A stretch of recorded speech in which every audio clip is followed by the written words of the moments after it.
сынып оқушылары, бүгінгі біздің сабағымыздың тақырыбы Қайым Мұхамедханов қазақ әдебиеті мен мәдениетінің ұлы тұлғаларының бірі деген тақырып. Қайым Мұхамедханов қазақ әдебиеті мен мәдениетінің аса көрнекті тұлғасы. Бұл презентацияның мақсаты Қайым Мұхамедхановтың өмірі және шығармашылығын таныстыру, оның қазақ әдебиеті мен мәдениетіне қосқан үлесін көрсету. Қайым Мұхамедханов ол Семей облысы Шыңғыстау облысында 1906-7 қаңтарда дүниеге келген. Оның туған жері оның дүниетанымы мен шығармашылығына үлкен әсер етеді. Оның әкесі де Мұхамедхан белгілі ағартушы алаш қайраткерлерінің бірі болады, ал анасы Зейнеп болады. Отбасының зиялы ортасы Қайымның білімге құштарлығын арттырады. Яғни оның білім алуы Семей педагогикалық техникумын 1934 жылы және Қазақ мемлекеттік университетін 1938 жылы бітіреді. Бұл оқу орындарында оның ғылыми көзқарастары қалыптасады.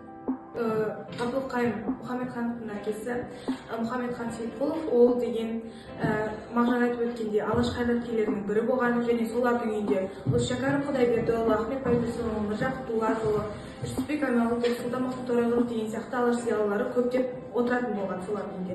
Мұхамедхан Сейітқұлов өзі Міржақып Дулатұлымен өте дос болған екен және Мұхтар әуезовтің еңлік кебе, қаракөз поэмаларын жазуда өзінің үйінен бос бөлме арнап осы кереметтей романдардың, эпопеялардың шығуына үлесін қосқан екен. Ұстаздық қызметі және ғылыми жұмысы.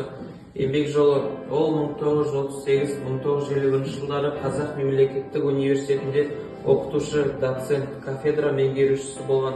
Ол студенттерге білім беруде көп еңбек сіңірген. Ол абайтану ғылымының негізін қалады. Кітаптары Абайдың ақын шәкірттері 1956, Абай мұрасы 1961.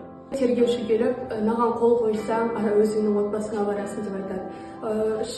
Қол қоятын қағазды ашып қарас, ішінде абайтануды бас тартамын және де Әуезовке қарсы шығамын және де осы Әуезов мені осы үшін мені мәжбүрледі деп тұр екен. Мен қол қоймаймын деп бас тарттым.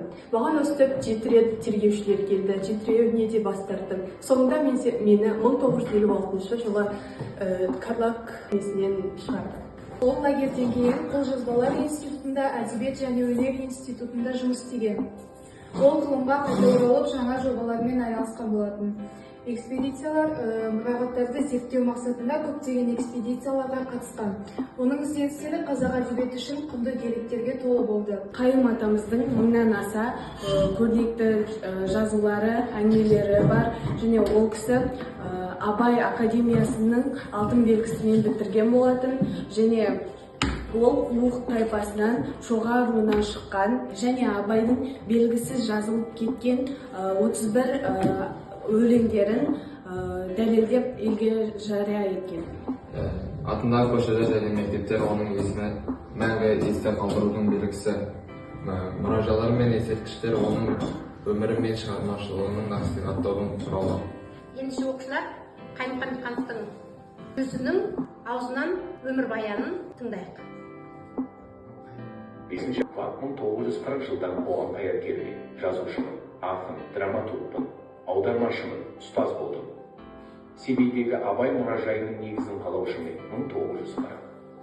Қазақ КСР-ның бірінші мемлекеттік гимнінің мәтінінің авторымын. Қайым Мұхамедханов қазақ әдебиеті мен мәдениетінің көрнекті қайраткері.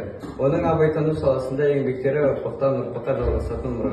Оның ғылыми жұмыстары, ұстаздық қызметі және қоғамдық белсенділігі қазақ мәдениетінің дамуына үлкен әсер етті. Ол қазақ әдебиетінің тарихында өшпес із қалдырды. Біз бүгін осы ұлы тұлғаны еске алдық және оның мұрасын зерттеуді жалғастырамыз.